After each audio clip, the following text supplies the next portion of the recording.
Hey, everybody, we're going to go ahead and get started in a few seconds. I know everybody's probably busy, and I know it's Friday, so I really appreciate everybody taking some time for this. I hope it's going to be as helpful as possible. Just to introduce myself, I'm Terrence Washington. I'm the Financial Accountability Manager at the Commission.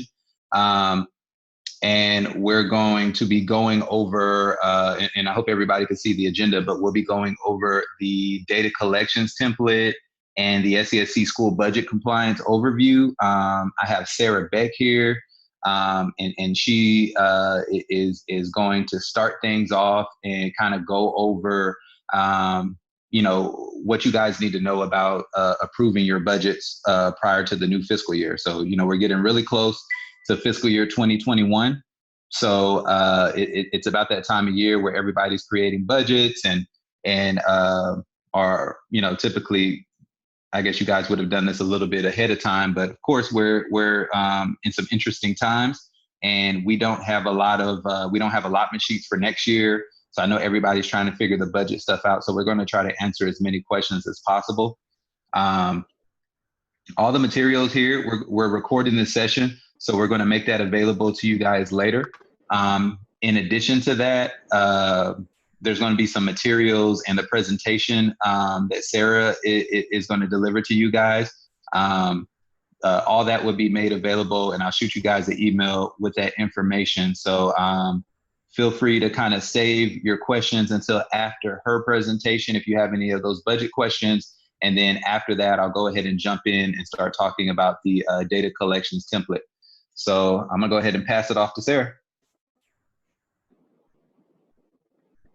Hey, you guys, excuse me if you see me looking away. There are still people joining, which is great, but we're gonna go ahead and get started. Oops, all right, let's change this a little bit. There we go. Now you guys don't get to see all of my fun notes that I have for this. So thank you guys again. Can you guys see that properly? Yes, okay. Sorry, this is on my vertical screen, so that's what I get to use to read all of the fun legal documents that we get. So if it's not coming up properly, I can transfer it to a different one. But I want to thank you guys for joining today. I know this is all very interesting for all of us, but of course, it's my first day putting on real clothes, and the second I take a sip of coffee, I spill it all over myself. So I think that is a really good sign of things to come, hopefully. No, I'm just kidding. So to get started, we're just going to talk briefly about how to approve y'all's budget with state law, knowing that all this stuff is happening as well.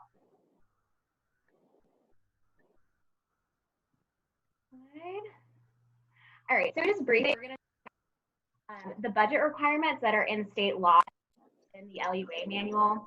We're also going to talk about some requirements when passing budget amendments, because and I just want to make sure I'm aware of. And then we are also going to talk about how to get approval in light of COVID-19. 1 second, Sarah. It sounds like the sound is going in and out, and I think it's because everybody's not muted. So if everybody could mute their microphone so we could hear everything Sarah has to say.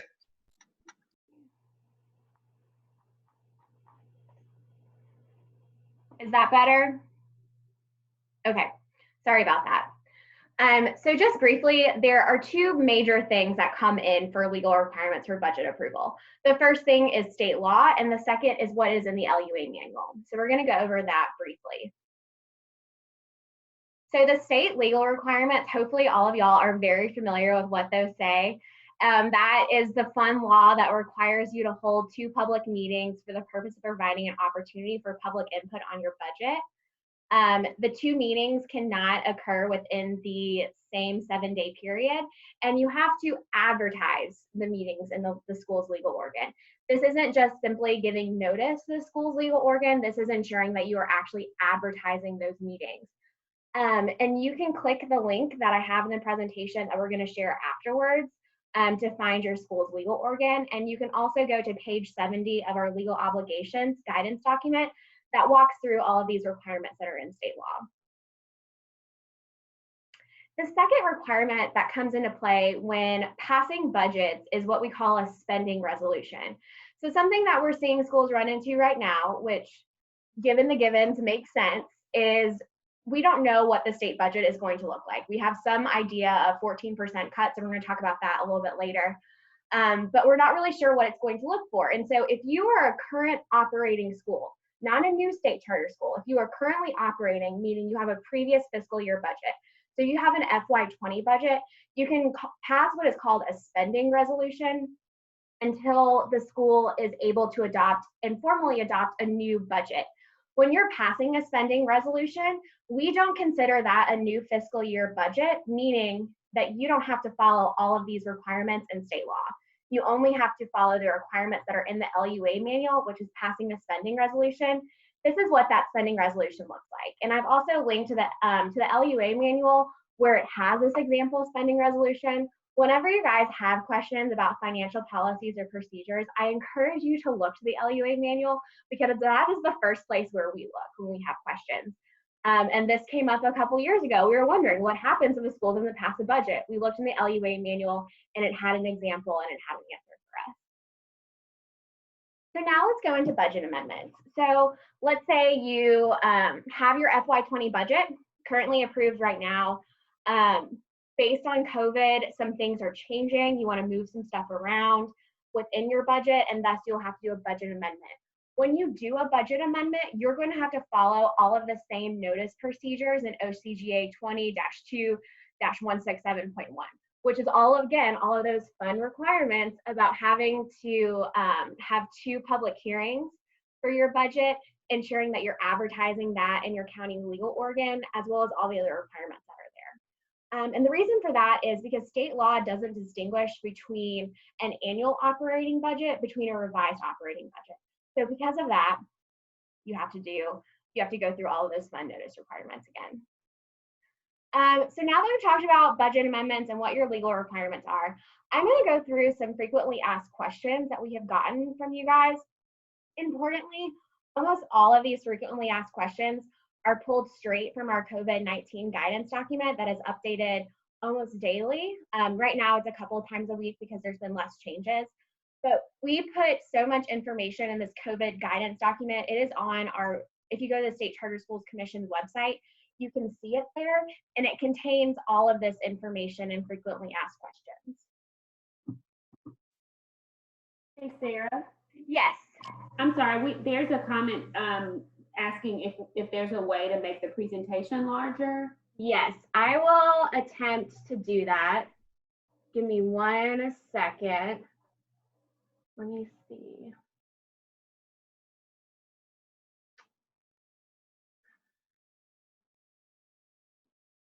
And then give me 1 more second. Is that better for everyone? Okay, all right, perfect. I just won't be looking at you. I'll be looking at my other screen, but please know I am truly looking at you. So the first frequently asked question that we get a lot is, can governing boards hold FY20 annual budget amendment hearings virtually, given the executive orders responsive to the COVID-19 pandemic? Generally, the answer to that is yes. So we see the requirements of notice for OCGA 20-1.6-167.1. Again, those are those budget notice requirements. We see those as consistent with the Georgia Open Meetings Act. So hopefully, as you guys have seen, again, this is in our COVID-19 guidance document online. If your governing board determines that there are emergency circumstances present, there are a lot of specific parameters around what emergency circumstances mean. So a lot of people have determined that a global pandemic does equate to emergency circumstance under the Georgia Open Meetings Law, and I don't think they're wrong in that. So if you have determined there are emergency circumstances present, then you can do your virtual budget hearings. You can do your budget hearings virtually. But again, when you have to still ensure that you're able to give the public an opportunity to provide input on your budget, because that is really what the crux and the heart of this law is. So whenever you're doing meetings virtually, there are a few different ways that you guys can try to ensure that the public is able to participate. Something that we do in our meetings that I think has worked really well for our commission meetings is we have a designated point of contact that people who want to speak up public comment can email, and they can say, I want to speak up public comment, and then the person in our office knows that when public comment comes, they can unmute that person and allow that person to give public input on whatever is going on. But as I'm sure you guys have seen, I don't know how many people are participating in your meetings virtually, but nevertheless, you still want to be able to make sure that you're giving those people an opportunity to provide input and ensuring that that information is noted on your agenda as well as your meeting minutes. All right, let's go to the next FAQ that we get. Given that the state of Georgia has not passed an FY21 budget, are governing boards still required to adopt an FY21 annual budget? Yes, you are. Even though the state hasn't approved a new budget yet, that does not waive your requirement to have an operating budget. If you're going into July 1, you have to have some kind of operating budget. If you're an operating school, that means that you can pass a spending resolution if you're still not sure what your budget is going to look like. If you are a new state charter school, meaning that this is going to be your first year operating as a state charter school under the authorization of the SCSC, you will have to pass a full operating budget. Again, we know that budget is going to be very difficult to try to anticipate what it's going to look like, but we have been given some guideposts from the state legislature. The 14% cut that I think we've all heard about right now, that is a good baseline for you guys to work off of. As well as when you guys petitioned to us, you also had a 65% budget, a 65% enrollment budget. That is also another good guidepost to work off of when you guys are trying to determine what your budget is going to look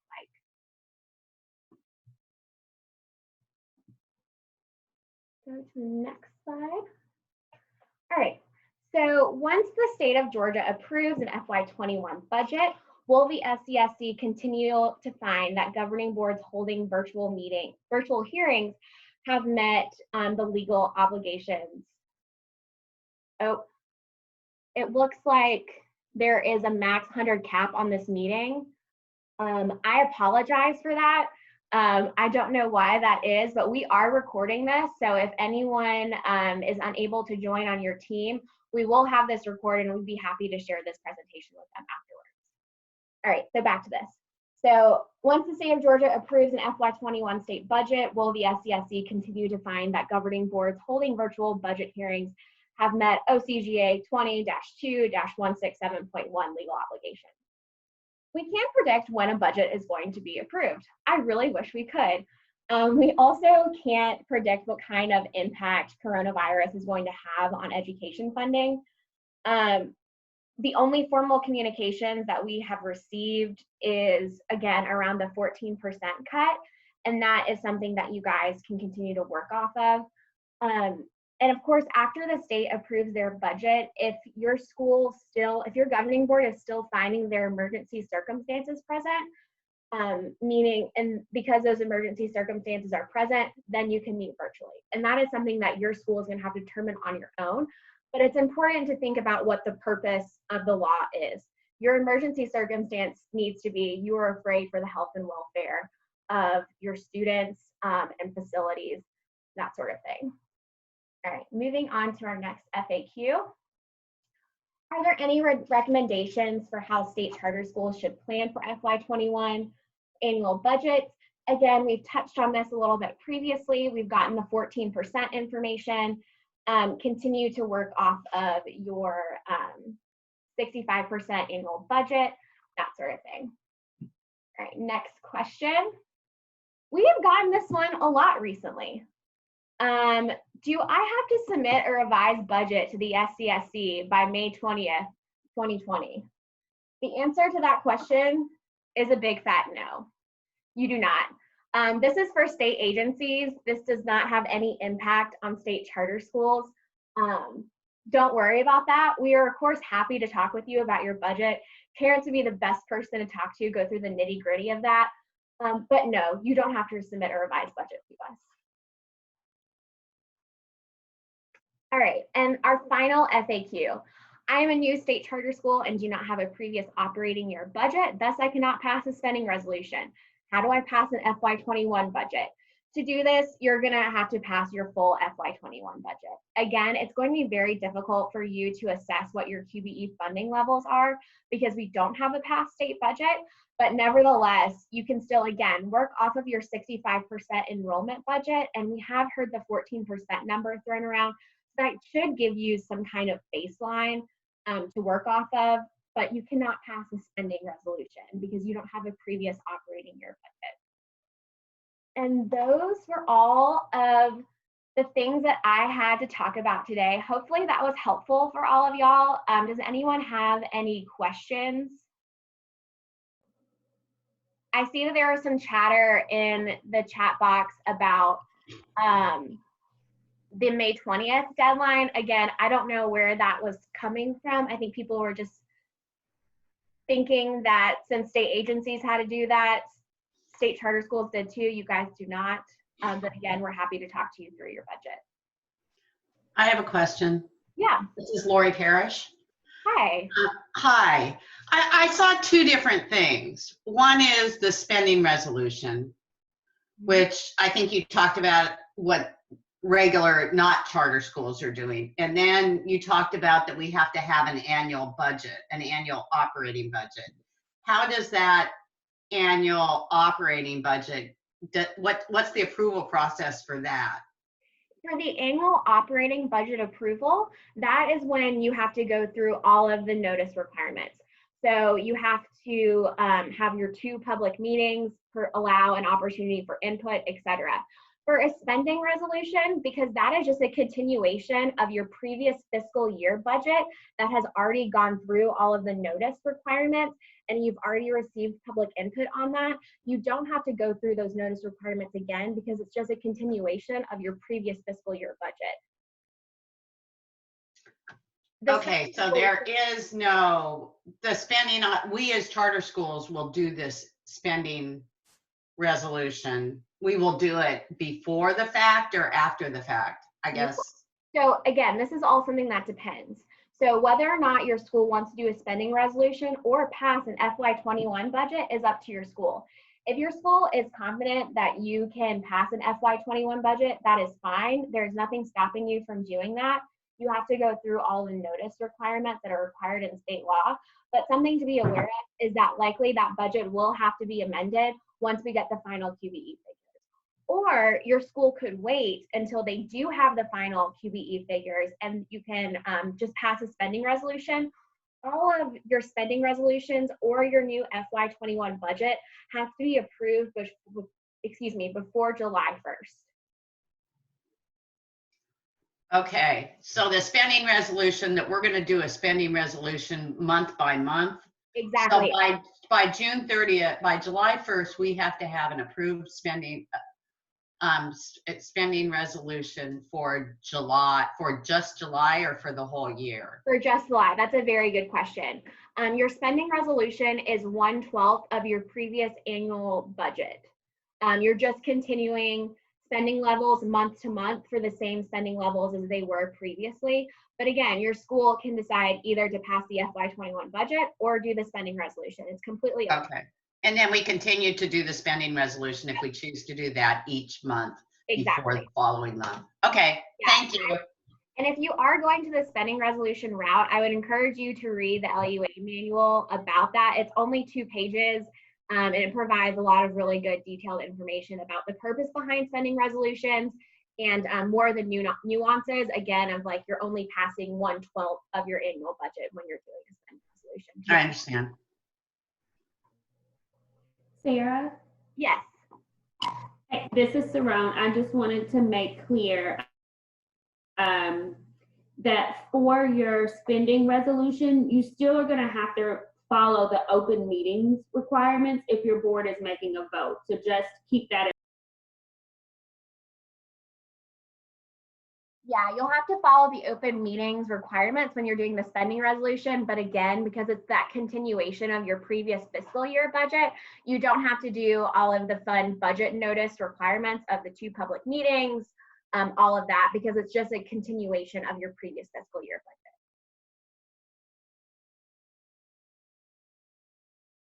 Are there any other questions from anyone? If you give me 1 second, I am going to pull up a document that we created. I think you guys can see it right here. We're going to send this out after the presentation. This is just a list of tips to help you guys when you're trying to achieve compliance with OCGA 20-2-167.1, which again, is the fund budget notice requirements. It has some helpful tips for you guys just when you're going through and approving your new fiscal year budget, or again, if you're amending your budget. Just some things to be aware of and some things to remind yourself to do. Of course, posting the proposed budget on your website, making sure that you're scheduling meetings not within the same 7-day period, and making it clear that you're giving notice to the public that they can speak on the budget. And of course, making sure that you're keeping detailed and accurate records to evidence compliance. So when Terrence and I come and monitor your school this fall, hopefully in person, we'll see, you can have all the documents present to show that you actually did follow all of the aspects of this law. Any other questions?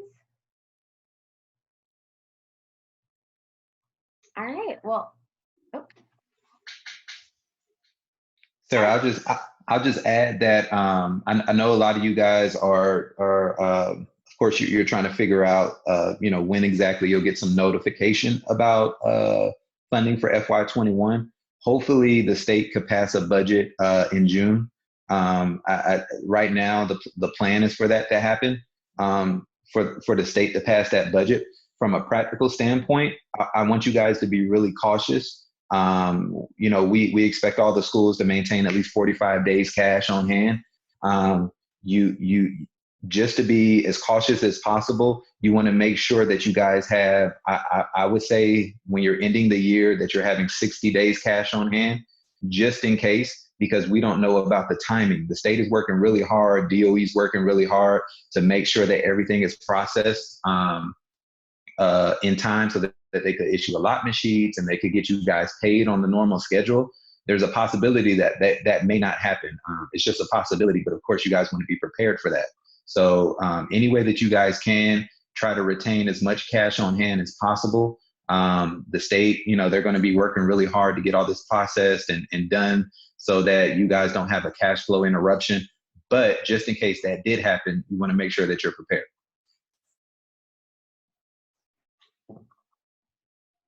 any other questions? All right, I'm gonna hand it back over to Terrence. All right, thanks, Sarah. Let me see if I could share my screen. You hear me? Yeah, who is this? This is Gavin. I just wanted to make sure on your last point. So it is possible a QBE distribution for July. That's possible. Like we'll get 0, potentially, possibly. It's possible that it could be delayed. Typically around this, in June, it's going to be about mid-June, maybe, hopefully, before the state budget is passed. Typically, what we see is that DOE in early June, you guys submit all that enrollment data to us. DOE takes it and processes it, and they issue those allotment sheets. So typically, there's already a state budget approved, and they're already starting the wheels rolling even before June. Now they'll have to do this on a really short time frame. So there's a lot of IT stuff that has to go on to make sure that you guys receive these funds. But you guys typically receive funds on the last business day of each month. Of course, the end of July will be the first payment of FY21. That may be delayed into August. It's possible that it could be delayed into August. I just want to make sure that everybody has enough cash flow to sustain themselves in case there is a delay. That answer your question, Gavin? Yes, thank you, sir. All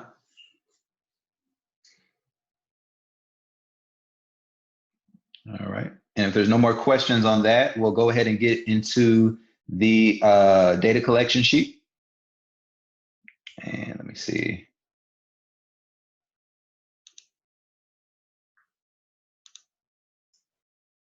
Can everybody see my screen? I can see it, Terrence. Okay. Perfect. So This is our new data collection sheet, very similar to the one that you guys are used to. I just want to start off by saying there was a second email that I sent out, and it contained a file on there. Now, for the new schools, you guys don't have to worry about that because the file that you guys have is fine. And by new schools, I mean schools that are opening their first year in FY21. Everybody else, you guys should have received this additional file that says FY21 SCSC Data Collections Template V2. So you want to make sure you're using V2 to make sure that the data is populating correctly. And I'll show you what I mean by that. The first thing on this that you want to take a look at are the instructions. Number one, and the reason I put this on number one, this is something that we've talked about when we're talking about various things, whether it be CPF scores, some of the presentations that we do during governance training. But you guys want to make sure that your template is being completed by a team composed of academic, operational, and financial personnel. This is really important because you want all teams involved to make sure that you're doing this correctly. You need your data person there. You need your CFO there. You're going to need your academic leads there, your operational people there, because everybody plays a role in this, and you want to make sure that you're funded appropriately and that you're not put in a situation where you have to pay funds back to the state. All green and blue tabs must be completed by every SCSC school. The green and red tabs are tabs that impact school funding.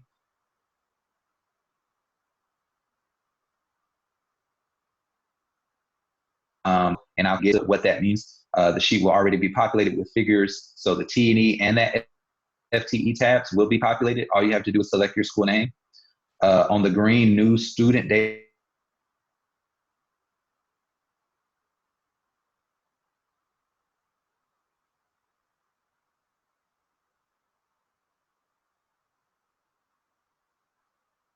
If GTID info is not available, you see on the directions that if you don't have GTID numbers, you still need other information for those students.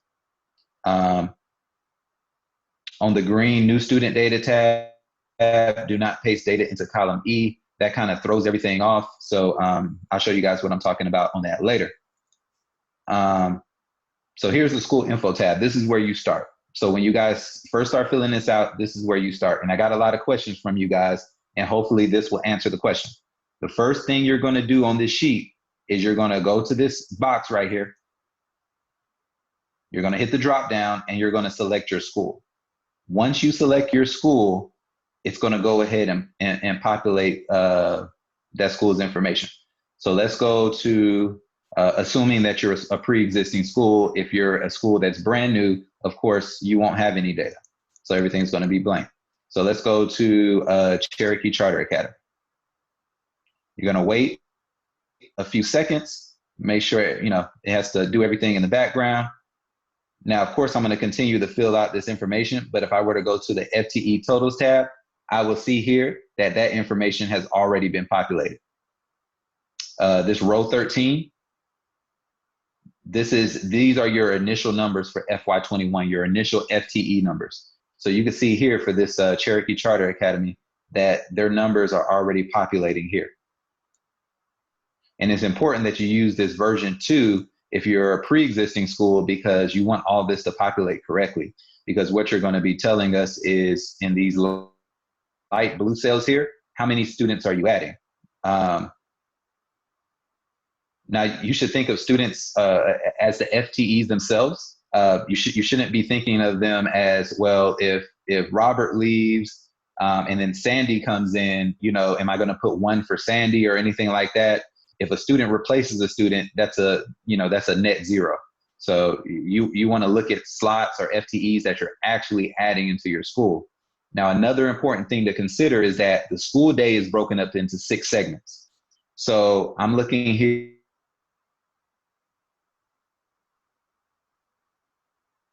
at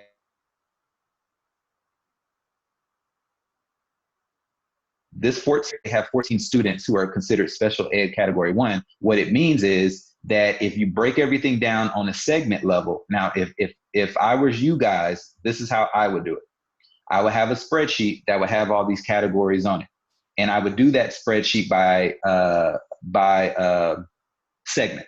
And for you guys who have submitted your data collections to DOE in the portal, you understand this and you know that you're submitting that information by segment.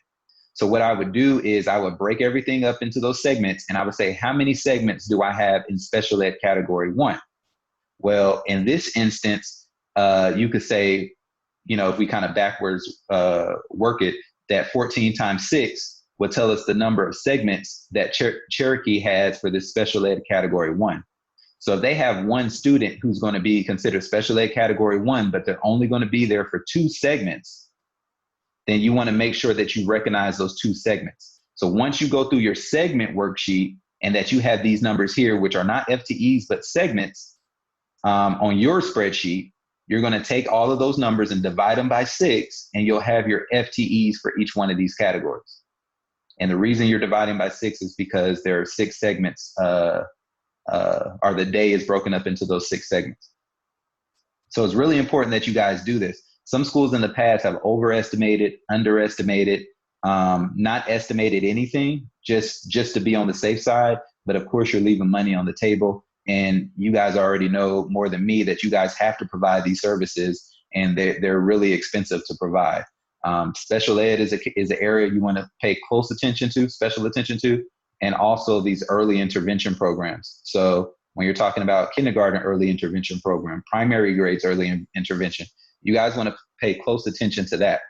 There was a presentation that you guys could find on our website, which was given by a school.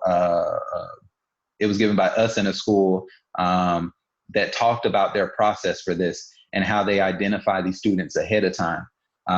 This is why you're working in a team, because one person typically doesn't have all of this knowledge, and you guys are going to have to work together to figure this out. Back to the school info tab. It's important that you guys fill this out to be as complete as possible. We want to make sure that we have the appropriate school address. All of this information we're going to need. It's going to impact your funding. Things like number of teachers, number of administrators. Some of this information would be information that we need to retain for our own purposes. Teacher start date, teacher end date, school start date, school end date. These are all things that we'll need to know. Now, here are some of the things that impact funding. It's important to know, will the school add a grade in 2020, 2021? This is important to know, and this is a drop down. But this is important to know because you guys receive federal funds, and you are also funded federal funds if you meet certain requirements. If your school grows by over 33%, or if you add a grade level. Transportation program provided. That's roughly about $77 per student inside the supplement. So if you guys are providing a transportation program, and this has to be a transportation program that meets all DOE requirements, then you will put yes here. If not, you will put no. Nutrition program. And I think there's also a third option if you contract with a vendor or if you own your school buses. So that's something that you guys want to let us know. Nutrition program provided. Same thing here. Whether or not you guys do in-house school prep or school nutrition service provider, once again, this will impact your supplement funding. Right now, that's roughly $15 per student that you'll receive extra if you provide a nutrition program. Student information system, so you guys can identify that. Health insurance provider name, Dun and Bradstreet number, and number of active board members. For some of you new schools, you'll notice that some of this information is a little bit different, but new schools, pre-existing schools, you guys, it's really important that you fill out all of this. Now here, school contacts, every school must complete the contacts tab. That's at the end. It's really important that you guys complete this. We want to make sure, when I was sending out the email for this, I had a few emails wrong in our system. So a lot of you guys, it took a lot of back and forth before you were able to get the invite and some of the emails that we've been sending out. So we want to make sure that we have the correct contact information for everybody. Now, on an ongoing basis, if you guys have any changes to your personnel, your school leader, your CFO, board members, or anything like that, it's really important that you contact Darcy.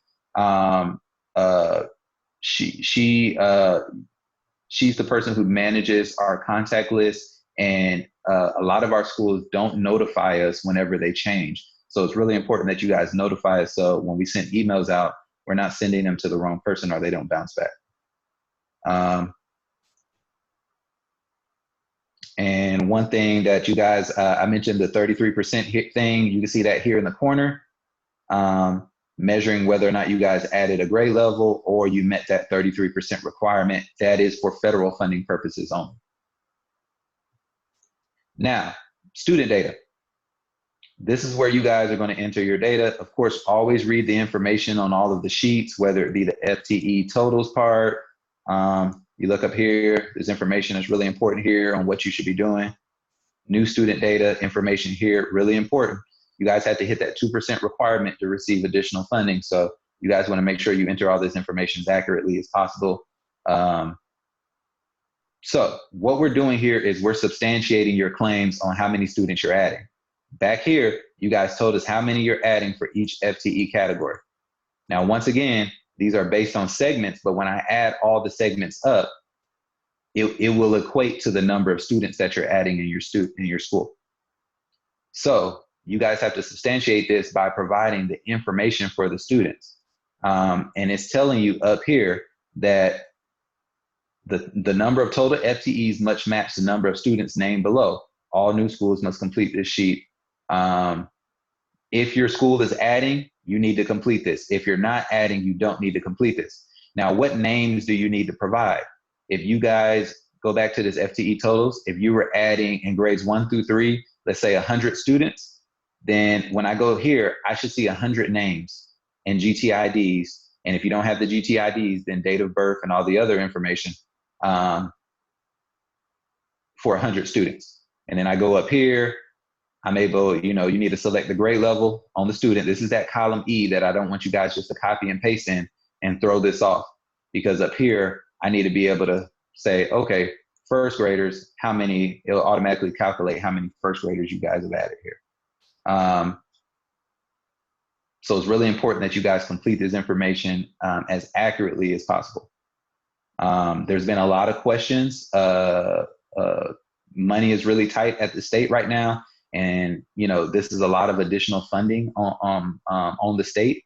So they want to make sure that they're not having to cover FTEs that you all aren't actually receiving. Now, I know there's not a perfect process. I know there's going to be situations where you guys aren't going to hit these numbers 100% or as accurate as you want to.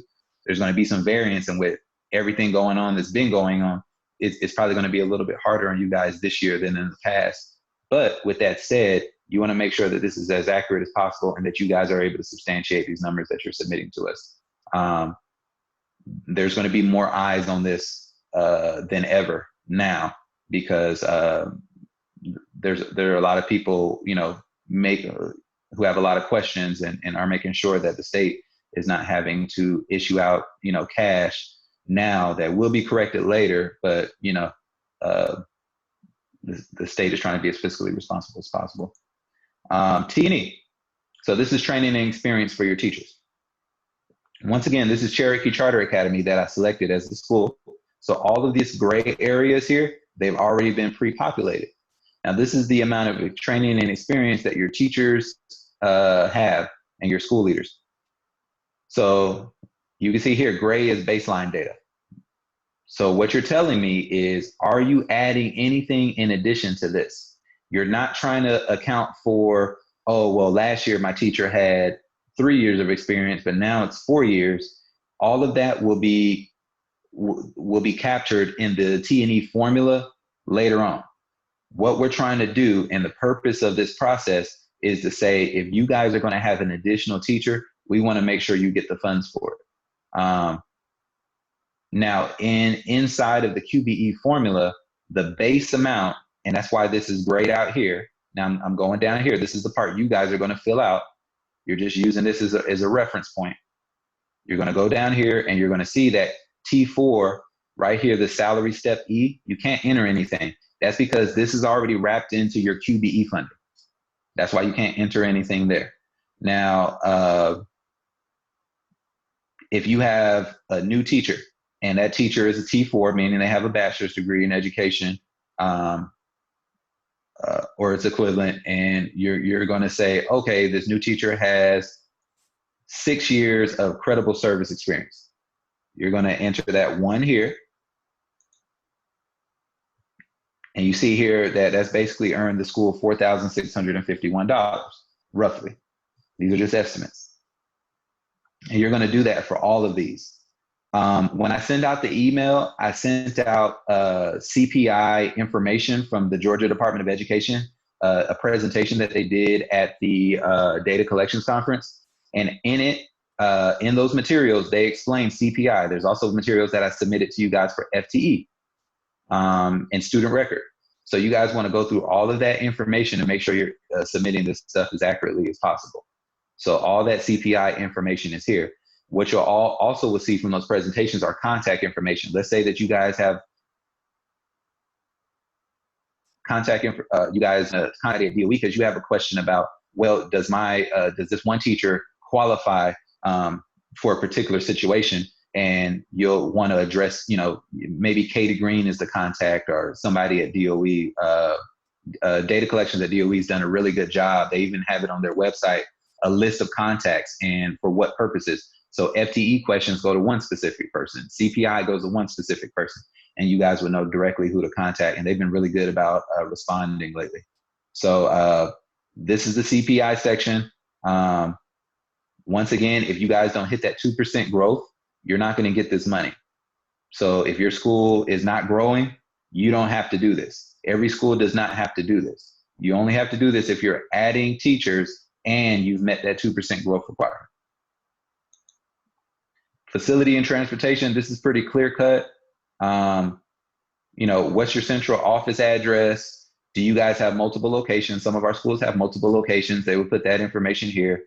Do you guys have buses? If you do you own or lease the buses and the tag number for those buses?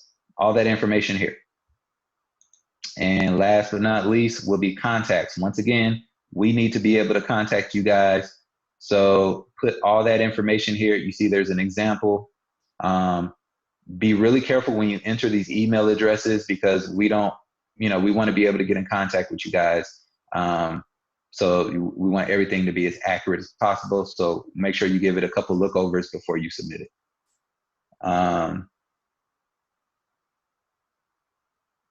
Any questions about that? I'm going to pull up the new school sheet, but if anybody has any questions about that, let me know.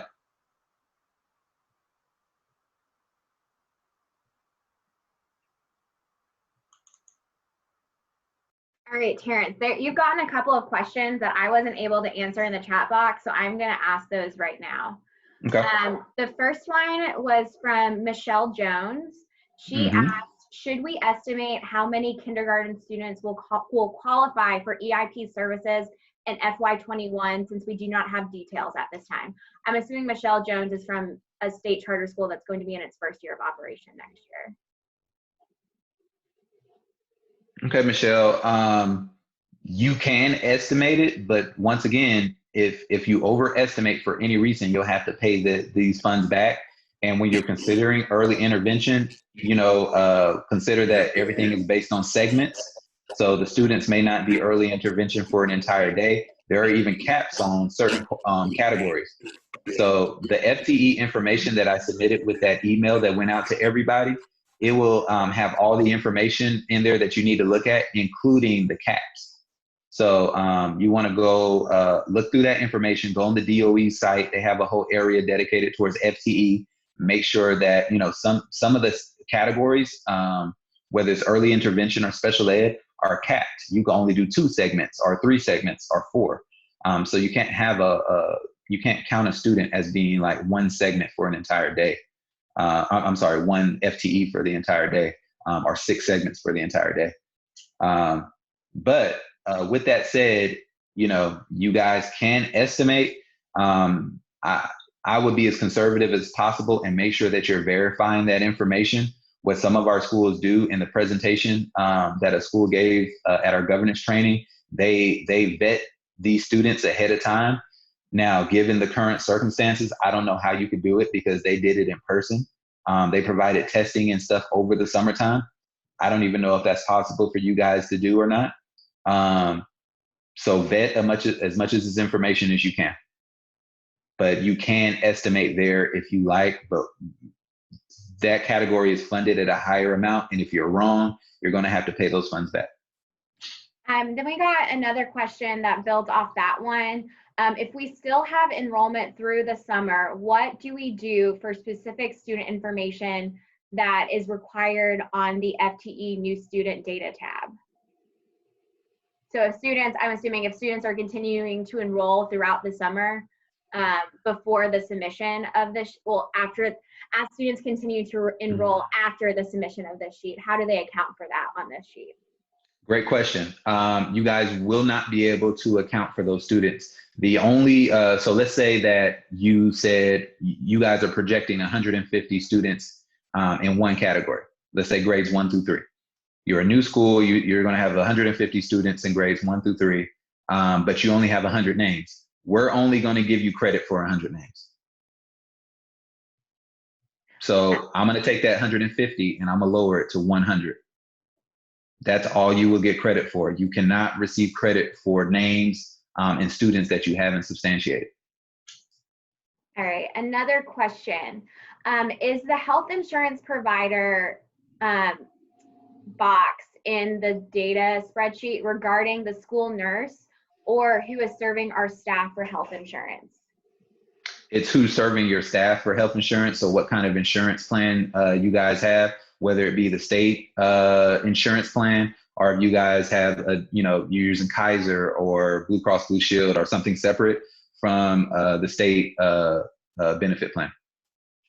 And if the school provides transportation, will they be allocated $77 per FTE based on the ridership or the school's total FTE?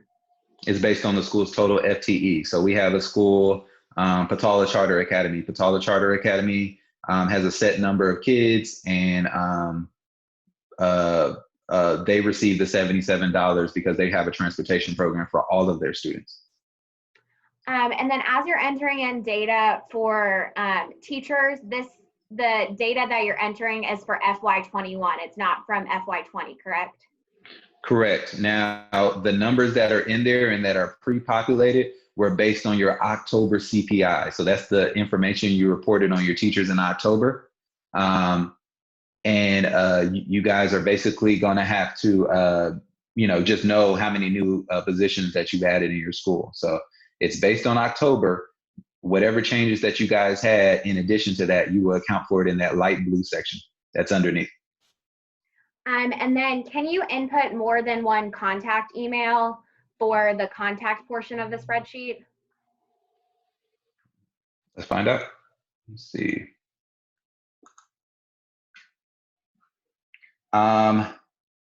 So like if it was, Jane Doe, and then you guys maybe put colon and said, whoever else. Yeah, you can. I'm not sure why there would be multiple emails for one person, but if that's the case, you can enter two. That would be a little confusing for us though. And another thing that I want to mention too, for your new schools, you guys should have your websites up and running now. For DOE, for our purposes and everything, I know some of you guys use your personal emails. I know some of you guys created Gmail accounts with the school's name and things like that.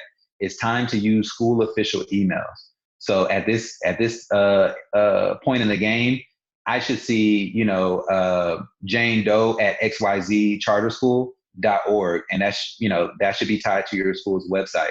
We don't want to see you using Gmails and things of that nature. In some areas of DOE, they won't even accept emails of that kind, and we don't want to accept them either. So at this point of the game, if you're a new school, no more Gmails or whatever, Yahoos or whatever you're using. At this point in the game, you should be using your school's email address. Now, if you don't already have that, try to put the wheels, get the wheels rolling and do whatever you can to get one as soon as possible. You guys should have that in place before you submit this to me on May 29th. And then where on the web is the sample presentation on how another school allocated for EIP and SPED? Is that something that we can send out after the presentation to everyone? Yeah, I'll just send that out to you guys. Also, we have a school leader, Craig Kason, who delivered the presentation. He's been an amazing resource. If you guys need to reach out to Craig or have any questions about that, feel free to shoot me an email and I'll connect you with Craig and I'll send you guys the presentation. So if anybody's interested in seeing that presentation, just reach out to me. I'll send it to you and introduce you to Craig. Then we have a question about locating GTIDs. Can we, besides getting these through report cards, can we pull GTIDs through our student information system if we submit names? Parents, do you know the answer to this? If not, I think Katie in our office does. Yeah, Katie's really familiar with this. One thing that I provided to you guys when I sent that email out with the template was information on using Guide and using the portal and things like that to be able to pull this information up. Based on my knowledge and any of the schools that who are here, if I'm incorrect, let me know. You should be able to use Guide and to pull that information. Now, if you're talking about kindergarten students and things like that, it would be a little bit tricky. Once again, you need knowledge of Guide because you'll be entering in some of this information and creating GTIDs for some of your students. But with that said, I provided details on that. The presentation that was provided about Guide at the Data Collections Conference last year. You guys will find that on the email. If you guys have additional questions, you could send an email to me and Katie about that or to DOE. And they have somebody specifically on Guide. And if you can't find that information, we'll get you in contact with them where they can help you with that. And then we had a question about incoming kindergarten students for their GTIDs.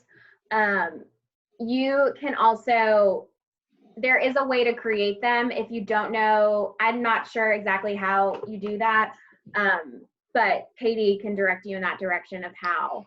And once again, you guys don't have to, let's say you have kindergartens coming on, GTID would be best and try to get it if you can, but if you don't have it, there's other information that you could provide in the template to make up for not having the GTID. So you have kindergartens, they may not have GTIDs yet. Of course, you want to, get those created and do what you can. But if your hands are tied and you can't create that in the time frame to submit on time, you could still submit that other information. So you guys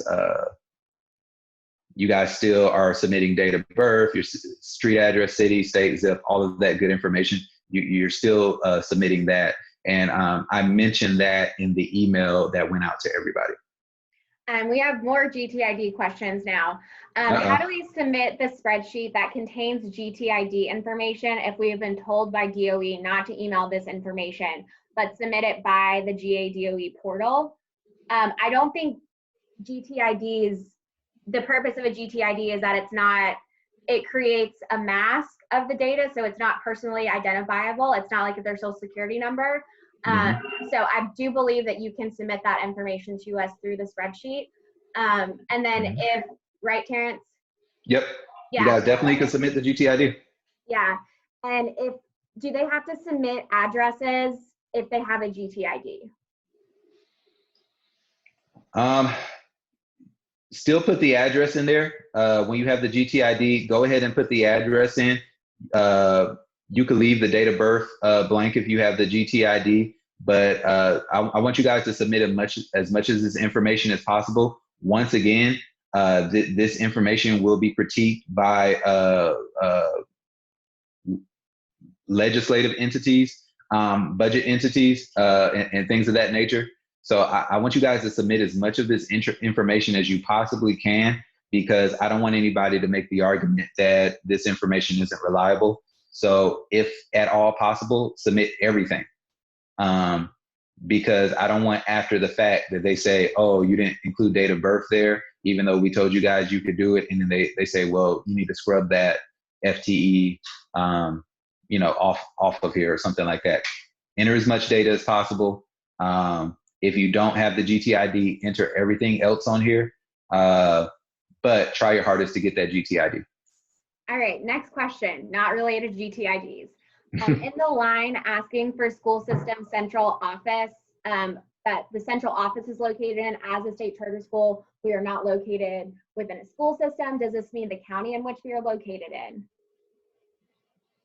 I think we. Oh, that's a good question. So here on the school info, so your school address where your central office is, and we say central office because we have schools that have multiple sites. So wherever their administrative office is, they will put that information here. Now, school system, the central office is located within.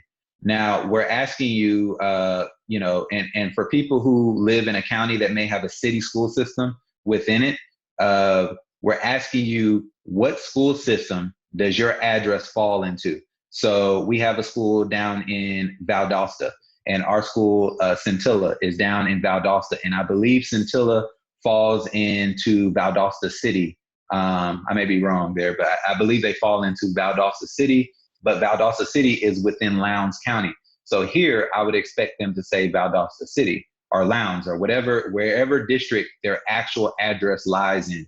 Now, most districts, if you guys are unsure for whatever reason, there are implications here that also tie to your charter contract. But for whatever reason, if you're unsure, one thing that I use to check is districts have these lookups where you could just put the address in and they tell you whether or not you fall within that district or not.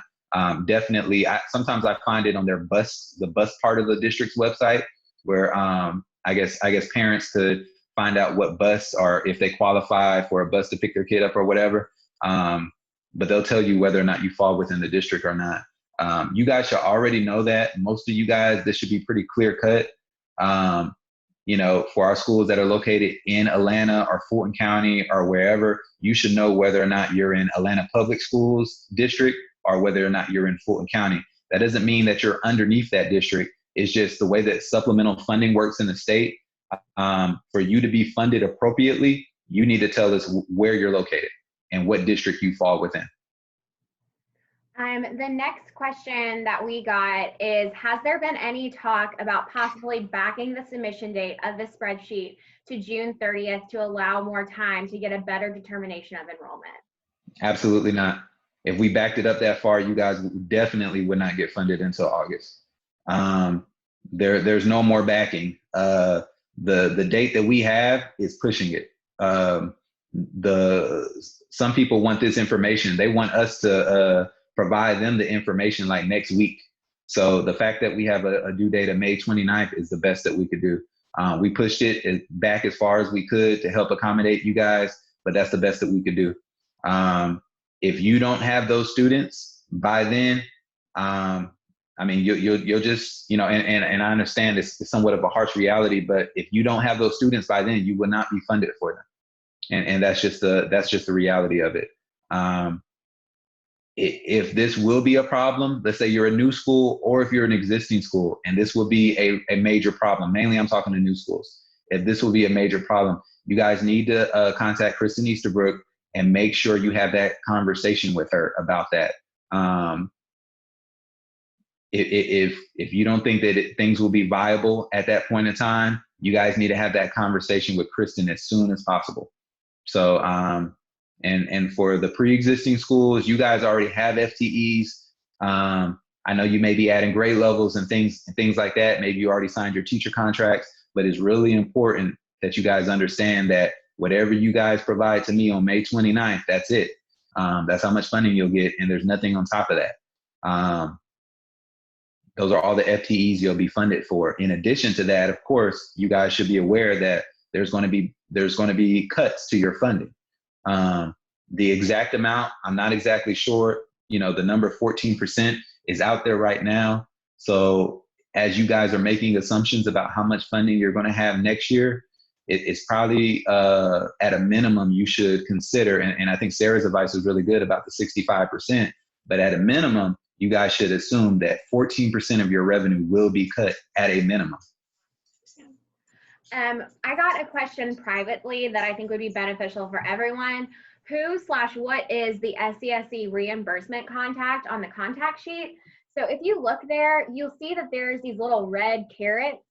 If you scroll over that, it's a comment, and it contains detailed explanation for what exactly we're looking for in each of those items that have a little red carrot at the top right-hand corner.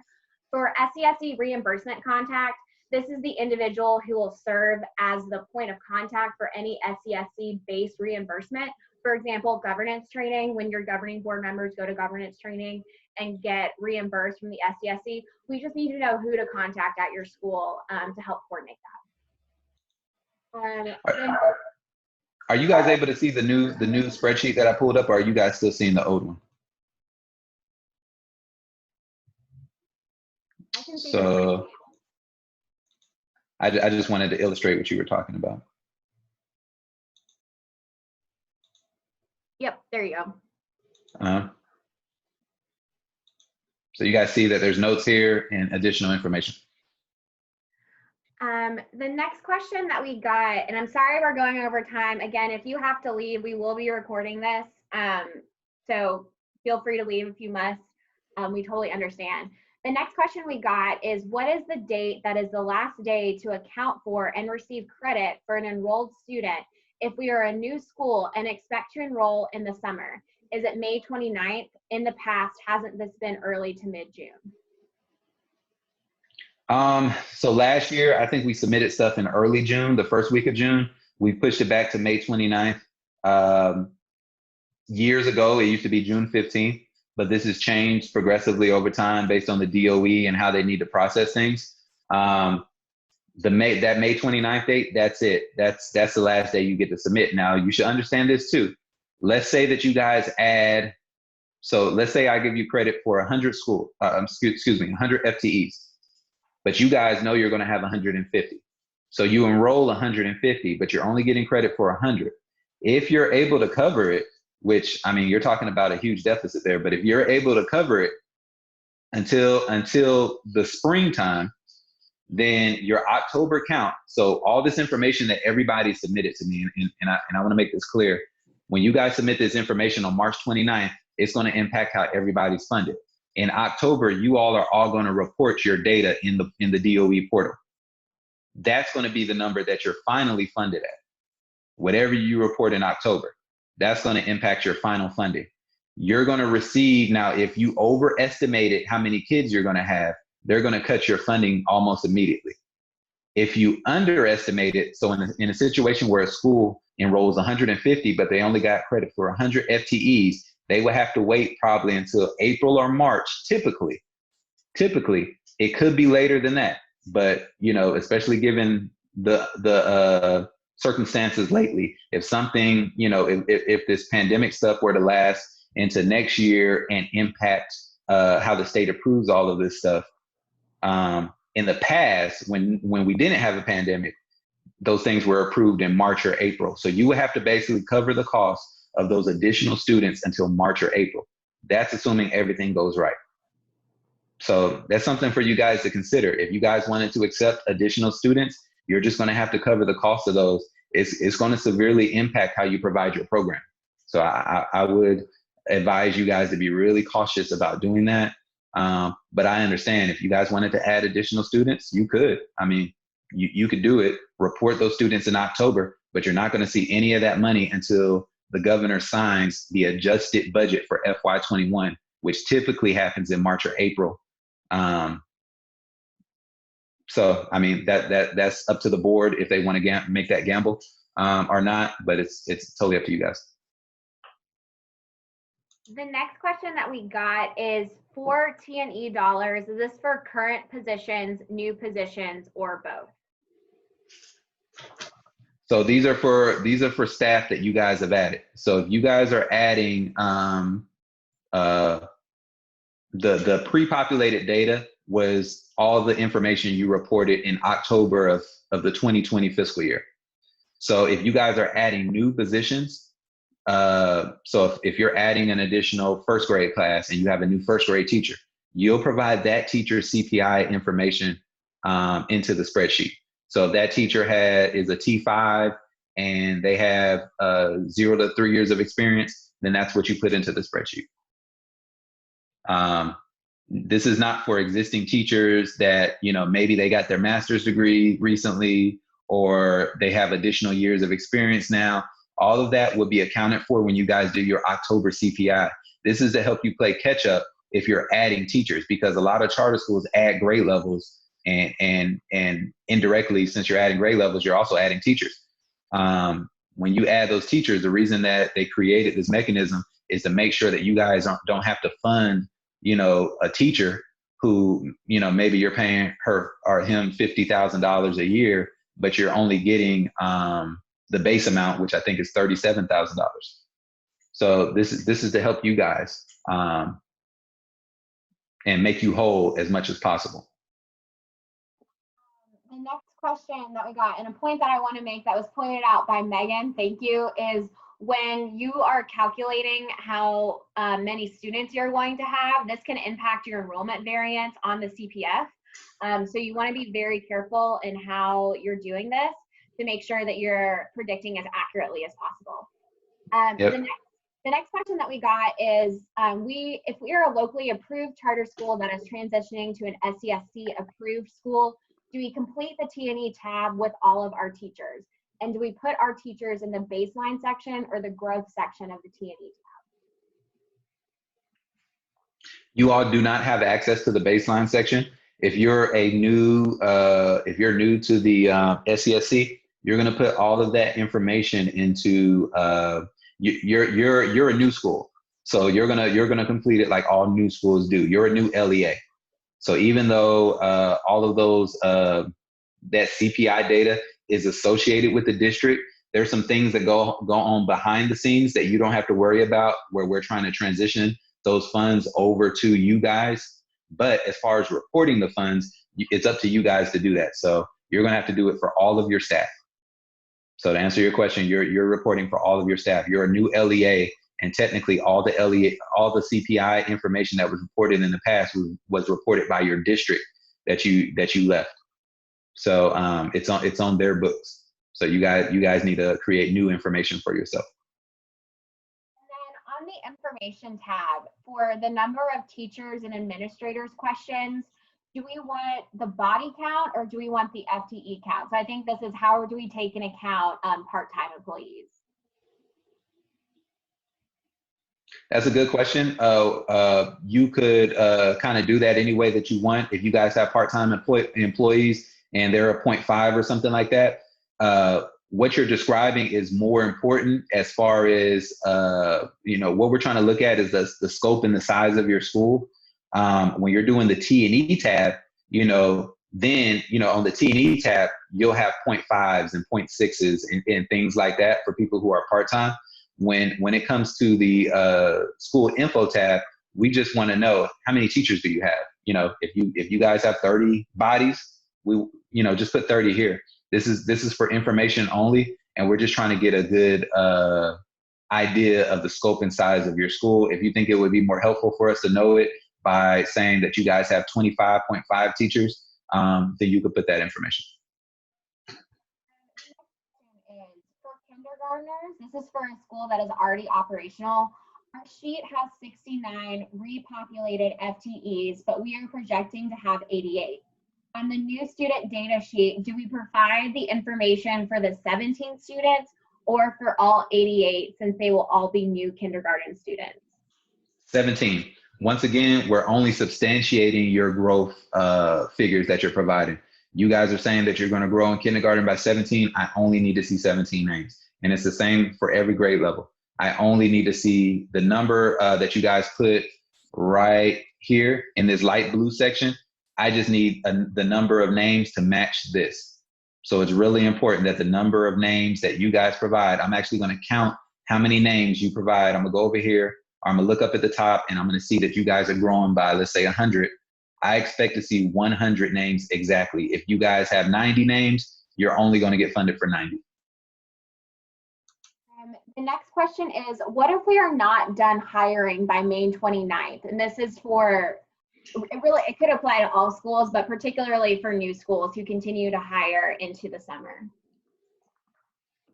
That's fine. When you're doing your T&E,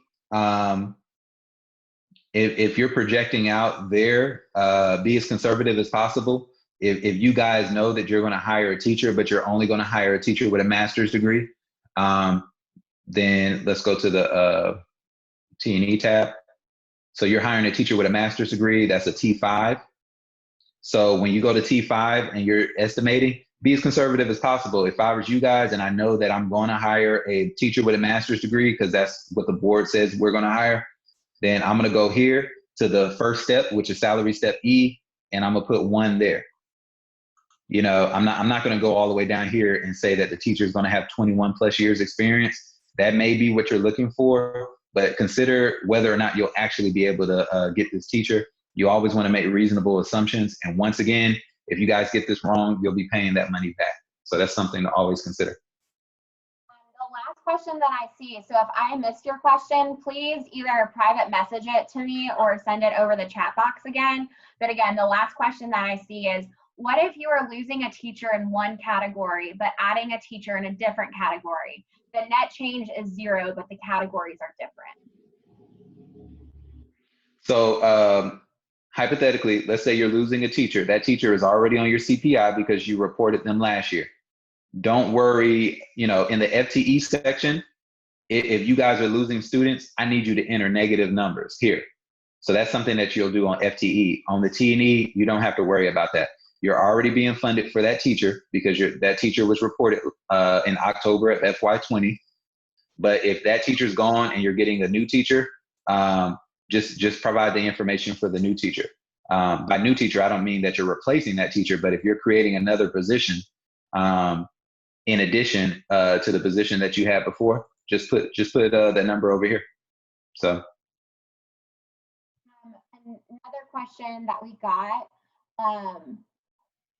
Terrence, you mentioned that we don't have to add teacher positions if we aren't growing by 2%. Did I misunderstand that? And did you mean if we aren't growing by 2% or growing 2% by staff? Growing 2% by students or growing 2% by staff? Oh, good question.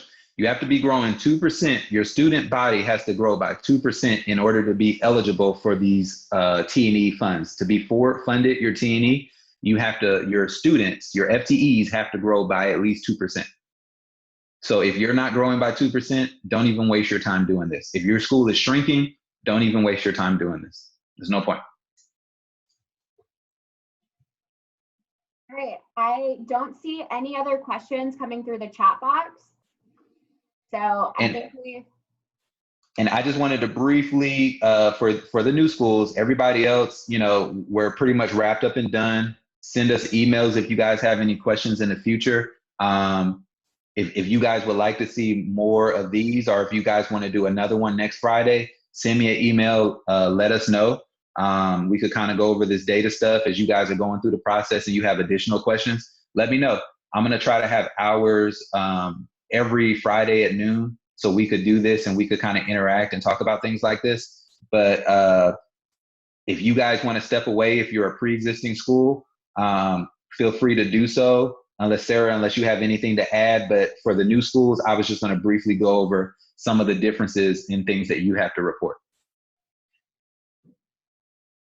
So new schools, you guys will be reporting federal figures because you need to be, if you're going to receive federal funds, you guys need to report it.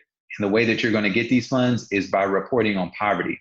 So you're going to have, you see this tab here, which the other schools don't have this tab, but this is for new schools only. You're going to have projected poverty for federal program allocation. So you guys see there's a sample here on how to do it. And you see here that you're going to, it's going to be the number of enrolled students eligible for TANF. This is based on the information you've collected when students have enrolled in your school.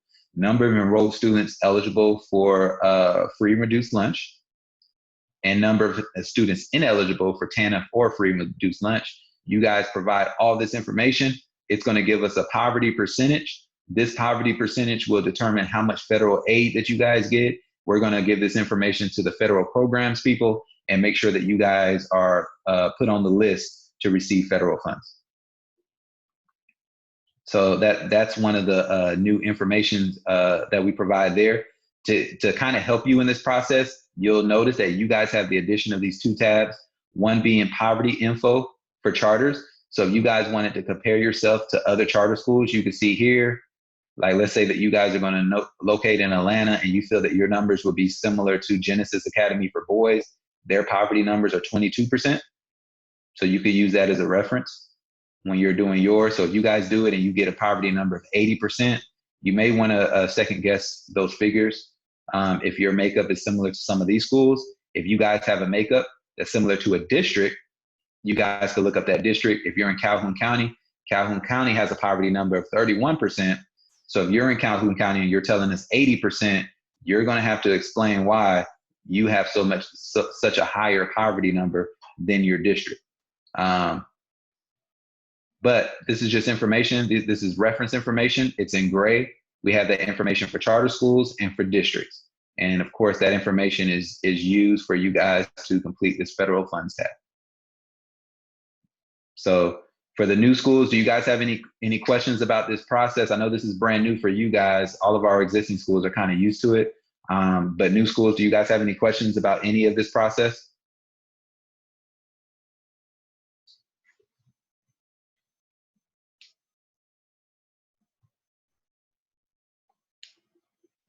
I'm not seeing any questions come through the chat box. Okay. Oh, the link says the ref is invalid. I'm not sure which link. Yeah, on the email. Are you guys talking about on the email where I tried to provide the guide that you provided, Sarah? The COVID guide? Okay. The reference when you click on the school district poverty percentage. When you click on the school district's poverty percentage, you guys shouldn't be. Resources.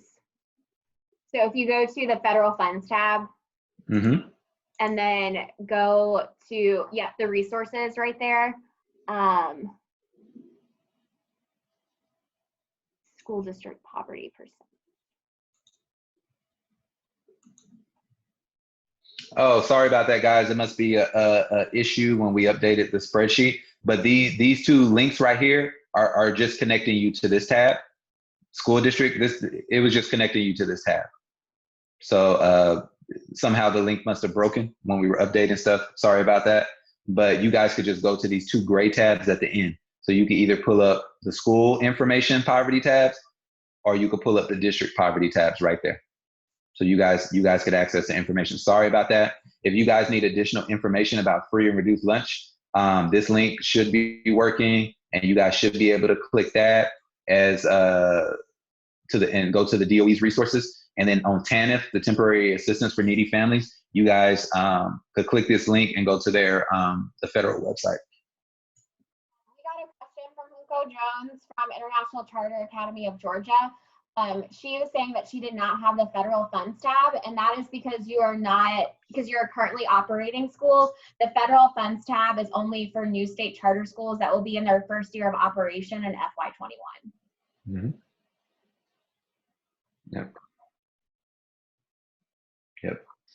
This version of the funding of the data collection template is only for our new schools. So this is new schools only. And of course, you guys are going to do the school info just like everybody else. Select your school name here, all of that. You're not going to have any pre-populated data. You're still going to enter your data into these this blue row. Everything here is going to be 0. Same thing with T&E. You're going to enter your information into the blue, but all the gray is 0 because you guys don't have any pre-populated data. So you guys are just going to enter all this for the first time. And this is a great opportunity because schools in the past didn't have this if you're talking about 3 or 4 years ago, schools didn't have the opportunity to receive T&E. They had to wait an entire year. So you guys are having access to funds that first year schools didn't have in the past. So definitely want to take advantage of this. Any other questions before we get off of here?